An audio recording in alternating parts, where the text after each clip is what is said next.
Então, o mês de junho acabou e eu vim comentar com vocês quais que foram as leituras que eu fiz nesse mês, tanto os livros finalizados quanto os meus projetos de leitura que eu dei andamento.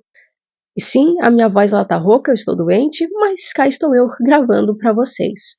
E aí, galera, tudo bem com vocês? Eu espero que vocês tenham passado bem aí esses últimos dias, tá? Enfim, antes de iniciar esse vídeo, eu gostaria de pedir para vocês deixarem um like aí embaixo, caso vocês curtam o conteúdo aqui do canal. Também se inscrevam para não perder os próximos vídeos. Obviamente, se vocês gostarem do canal novamente, não é? Da forma que eu me expresso. No vídeo de hoje, a minha voz vai estar mais ou menos, porque eu estou doente, mas no próximo vídeo provavelmente já vou estar melhor, e enfim, eu espero que vocês estejam conseguindo me entender bem.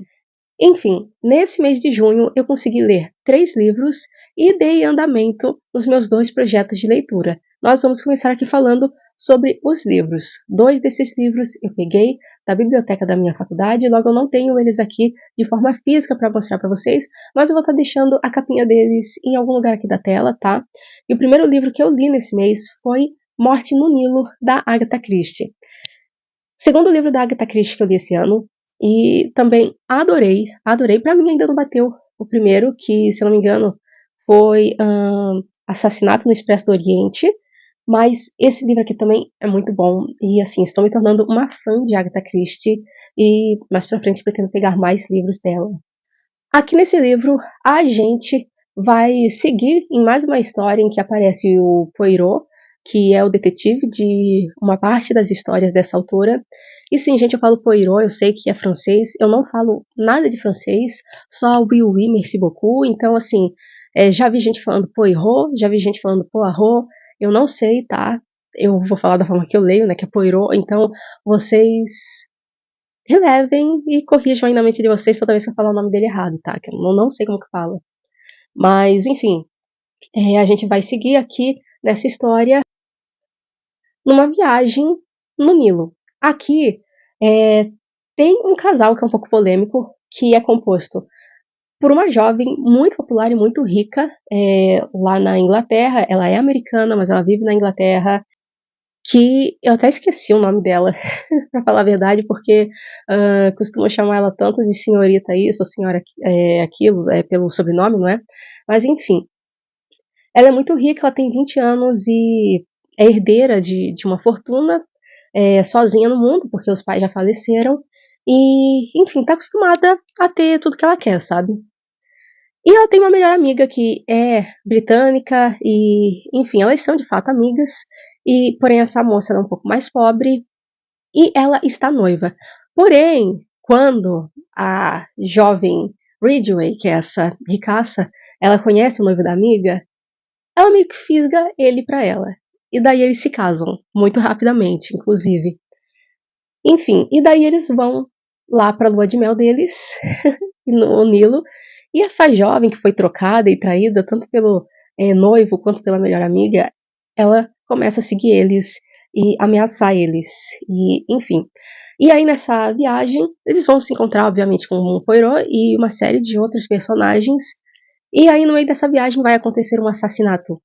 E aí também vai se seguir todas aquelas investigações para tentar se chegar ao culpado. Enfim, é muito interessante porque foge um pouco do óbvio, você fica desconfiado de várias pessoas, assim, ao longo do caminho, e assim, não foi exatamente da forma que eu imaginei que seria, mas eu cheguei perto, sabe, de quem que era o culpado, e enfim, esse tipo de livro me deixa muito empolgada, porque principalmente quando vai chegando mais ali pro final, que vai chegando próximo de se descobrir quem que é o assassino, não dá vontade de largar, porque você quer descobrir.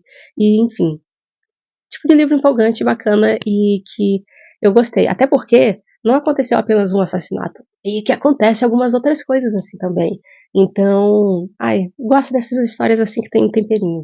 Depois disso, eu li também um outro livro que é até curto, acabei demorando um pouco para ler, mas que é Querida Combine, de uma autora japonesa.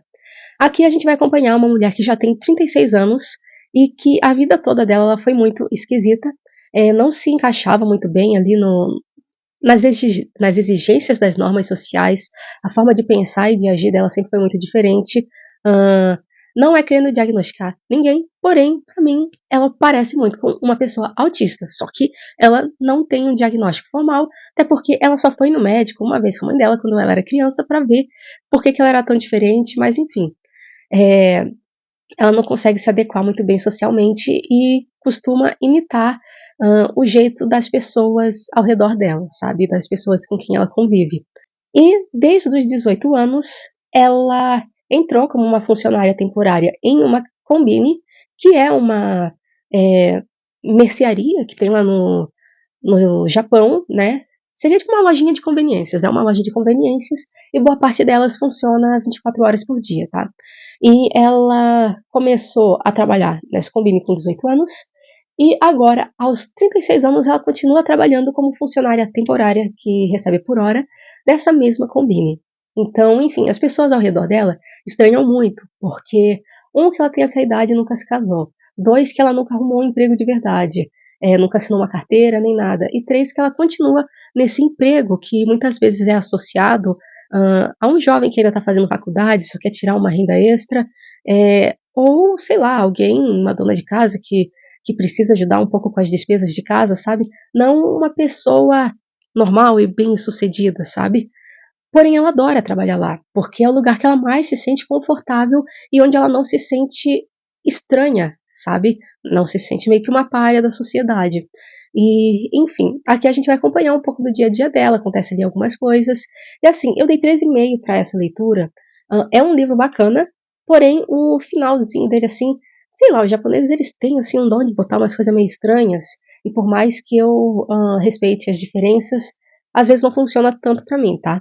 Mas, ainda assim, é um livro muito bacana de ser acompanhado. A primeira parte, assim, pra mim, em que é mais ela dentro da Combine, é o que mais funciona, por mais que seja mais o dia a dia dela, eu acho isso muito legal. Também, tem uma parte ali que aparece um cara que aparentemente quer se aproveitar dela, e ela vê uma conveniência na presença dele. Essa parte é uma das que eu não gostei muito, mas eu também entendi, e também tem umas partes ali que são meio engraçadas. E, enfim, é um livro bacana, 3,5 não é uma nota ruim, só tô passando isso pra vocês porque não foi uma unanimidade, digamos assim, no meu no meu entender, sabe. É um livro bom, mas eu tenho algumas ressalvas. É um livro que dá pra se ler super rapidinho, acho que ele tem mais 150 páginas, alguma coisa assim. E assim, sabe, é o tipo de narrativa que você senta pra ler e você pode seguir, é uma leitura despretensiosa e, enfim, um livro ok.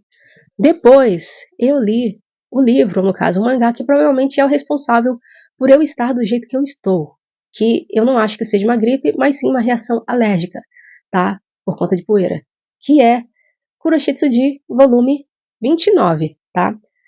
Eu fiquei assim com a voz assim, começou a me dar rinite, escorrer o nariz, me dar ficar com espirro, essas coisas.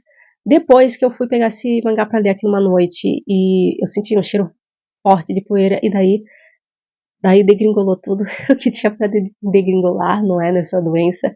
Mas enfim, eu li, terminei de ler ele usando aquelas máscaras que a gente de pano que a gente usava durante a Covid-19, que eu ainda tenho aqui em casa. E, enfim, eu li, dei continuidade nessa história, e depois quando eu fui averiguar no meu Scooby, eu já tinha lido esse mangá, esse volume aqui, anos atrás, foi lá pra 2020, então tem 6 anos que eu não leio, essa história, e assim tinha se apagado praticamente tudo da minha mente. E eu acho que a partir daqui, aí sim vai ser algo novo pra mim. Mas enfim, foi bom eu ter voltado e ter lido esses volumes que ficaram um pouco mais pra trás, porque a minha mente tinha apagado 90% das coisas que tinham acontecido desde, do volume ali do Agni, tá. E, enfim, dei continuidade aqui na história, e é isso. Esse aqui é o tipo de livrinho que é muito rápido de ler, eu dei 4 estrelas pra ele, não sei qual que foi a pontuação que eu dei, lá no início, tá, quando eu li pela primeira vez, porém pra mim 4 estrelas é tão rapidinho aqui, que você lê esse aqui tudo sem ver o tempo passar, sabe. Depois eu dei continuidade nos meus projetos de leitura, eu dei continuidade em Words of Radiance, que eu estava na página 258 da última vez que eu falei com vocês. E agora eu estou na página 346. Que eu tinha feito as contas, deixa eu ver, deu 88 páginas, tá? lidas em 5 dias, porque é isso que eu tô fazendo, eu tô pegando ele sempre na última semana do mês e lendo ali durante de segunda a sexta, mais ou menos. E foi isso, eu consegui adiantar 88 páginas. Pra mim tá um número de páginas ok, porque eu acabo lendo um pouquinho mais devagar por ser em inglês e por ser em fantasia. Tem livro que é em português que eu também leio mais devagar, não sei explicar o que acontece, mas enfim. E também porque é um baita de um livrão e é um projeto que vai me acompanhar aí durante vários e vários meses. Só estou projetando o término dessa leitura lá pro ano que vem, mas enfim, se eu seguir pegando ele assim uma vez por mês, lendo essa quantidade de páginas, o livro vai fluindo. Eu não vou me enjoando da história, tá? Que não vou mentir. Antigamente eu pegava esses livrões, eu passava um mês e meio lendo eles sem problema nenhum. Agora eu virei uma velha chata e eu me canso das histórias. Então, assim, eu lendo uma semana, termina essa uma semana e eu tenho vontade de continuar lendo. Mas daí eu cumpro com a minha palavra comigo mesma, paro, e no mês que vem eu tô ansiosa pra seguir com a história. Então, acho que não vai me dar esse sentimento de cansaço, sabe? E, enfim, uh, eu tenho a impressão de que eu iria falar mais alguma coisa. Assim, e também porque li 88 páginas, talvez eu tivesse conseguido ler mais, porém estou no final do semestre da minha faculdade, então me sobra muito pouco tempo e muita pouca disposição para conseguir pegar livros e ler livros, enfim. E agora eu vou deixar vocês aqui, tá? Vou botar o microfone aqui na minha blusa, porque eu dei continuidade na minha leitura da Bíblia, né? Nesse último mês eu li o livro de Samuel 2, e, enfim, vou ler aqui para vocês as minhas anotações, tá? Para eu não me estender muito. Então, nesse livro, Davi se consolida rei de todo Israel. Ele tenta ajudar o filho do falecido Jonatas, seu amigo e herdeiro do reino, porém os conselheiros do garoto o aconselham mal e humilham e expulsam os mensageiros que Davi enviou para falar com ele, né, e fazer propostas para ajudar ele. E com isso, Davi se volta contra eles. Ele não chega a fazer mal ao garoto, porque ele entende que ele foi mal aconselhado, mas ele se volta contra esses conselheiros ruins, né? Aqui também Davi é desleal para com seu servo Urias. Ele cobiça a mulher desse cara, ele por um acaso espia ela tomando banho, manda os servos dele irem lá trazer ela dormir com ele, aí ela libera ela de manhã, aí ele chega assim, ele fica cobiçando ela. Ela é esposa de um de seus servos, né? E aí ele meio que arma para que o Urias ele seja morto em batalha. E é isso que acontece. E aí quando o Urias é morto, ele vai lá e se casa com a esposa dele. Aí obviamente que Deus fica bem pistola com isso daí. E daí como punição, o primeiro filho que ele tem com essa mulher morre. E daí Davi se arrepende, vai lá, pede perdão para Deus. E aí Deus vai lá e perdoa ele. E é isso. Daí aqui acontece também umas outras barbaridades. Com os filhos já adultos acontece algo muito ruim. Aminon, um dos filhos de Davi, se apaixona por sua irmã Tamar e abusa dela. Aí ele, porque ele se apaixona e tal, e daí ele vai lá, abusa dela e manda ela embora logo em seguida, sabe? Bota ela na rua. Aí o outro irmão deles, o Absalão, ele se revolta com isso e para vingar ele vai lá e mata o Aminon. Davi, quando ficou sabendo de toda essa história, primeiro ali do Aminon abusando da filha dele também, ele fica muito revoltado, assim, fica bem indignado, mas não faz nada. Aí quando o Absalão vai lá e mata o Aminon, ele também fica muito revoltado, e daí o Absalão vai lá e fica meio que exilado, numa vila mais distante. Então aqui, Absalão passa muitos anos longe, e seu pai corta contato com ele. Aí depois de anos ele volta e, enfim, ele meio que reata as relações com Davi, meio que estremecidas, porém, ele tenta, e não apenas tenta, como ele usurpa o trono de Davi e também tomou as suas concubinas para si.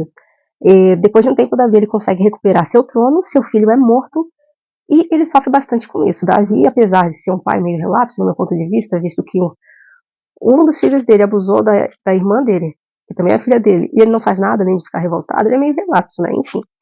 Aí, apesar disso, ele ama muito os filhos dele, então ele sofre com a morte do Absalão, mas depois supera, né? Deus se zanga com o povo novamente e faz Davi escolher o castigo dentre 3 opções. Se não me engano, eram 7 anos de fome, o Davi ser perseguido durante 3 meses por seus inimigos, ou 3 dias de praga. E Davi escolheu 3 dias de praga em Israel. E nesses 3 dias, 70 mil homens morrem. Porém, depois disso, Deus se reconcilia com o povo e com Davi.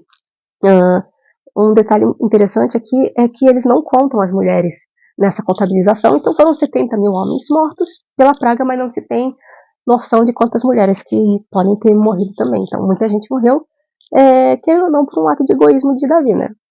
Enfim, mas ele já estava velho para ficar sendo perseguido. Aí, né? Enfim. Lembrando que eu faço essa leitura da Bíblia como uma fonte de estudos, curiosidade e como uma fonte literária, tá? As opiniões que eu trago aqui não são de cunhos religiosos, por mais que seja um livro religioso, tá? Então, independente da sua religião, fica aí à vontade para comentar e para ouvir aí os meus pareceres sobre as impressões que ficaram aqui durante a minha leitura, né? Enfim, é isso. E daí esse mês mesmo eu já dei continuidade aqui no outro livro de Reis, mas eu não finalizei, mês que vem a gente conversa sobre esse outro livro. E, enfim, é isso, gente, eu vou ficando por aqui. Como sempre, esses vídeos de leitura do mês acabam ficando um pouquinho mais compridos, porque eu tenho bastante coisa para falar sobre esses livros que eu li, não é? Não gosto de chegar aqui e só falar gostei, não gostei. Eu gosto de dar um pedacinho da sinopse para vocês e dar as minhas impressões dessas leituras, né? Então, se vocês gostam desse tipo de vídeo, em que eu falo um pouquinho mais das leituras, né? Considere se inscrever no canal, deixa um like aí embaixo, comenta aí qual foi o melhor livro que você leu aí no mês de junho. E eu digo para vocês que o melhor livro que eu li foi Morte no Nilo, tá? De 5 estrelas. E, enfim, livro muito bom. E eu vou ficando por aqui e eu espero ver vocês na semana que vem. Tchau, tchau!